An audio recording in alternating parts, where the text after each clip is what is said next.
আসসালামু আলাইকুম। আমি মাসুম বিল্লাহ আরিফ। আমার পরিচয় যদি দেই তাহলে বলতে পারি আমি মুস্তাকিম স্যারের একজন স্টুডেন্ট ফরএভার।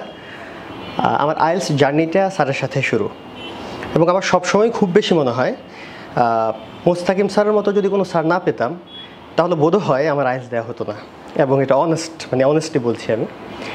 তারপরে তো সেই পরীক্ষা দেয়া, ডিজায়ার্ড একটা স্কোর পাওয়া, এবং স্যারে খুব মেহেরবানি করে আমাকে ওনার টিমে নিয়েছেন। স্যারের সাথে দীর্ঘদিন আইএলস টিচিংয়ে কাজ করার সুযোগ হয়েছে আলহামদুলিল্লাহ। তো যদি আমার পুরো জার্নিটা আমি দেখি, যে আইএলস টিচিং এটা নিঃসন্দেহে ভালো, কিন্তু স্যারের টিমে কাজ করা আমি মনে করি এটা একটা আমার লাইফ টাইম এক্সপিরিয়েন্স। আমি এখনও টিচিংয়ের সাথে জড়িত, আইএলস ফুল টাইম আইএলসের সাথে না, পার্ট টাইম জড়িত, কিন্তু একাডেমিকভাবে আমি টিচার। তো আমি যখন ক্লাসে ঢুকি তখন আমার মনে হয় স্যারের কথাই মনে পড়ে। আমার স্টুডেন্টদেরকে আমি কনভিন্স করতে পারি, তারা ক্লাস নিয়ে হ্যাপি থাকে, ভালো রিভিউ দেয়। তারপরে সাম্প্রতিক একটা টিচার্স ট্রেনিং নিয়ে একটা মাস্টার্স করছি।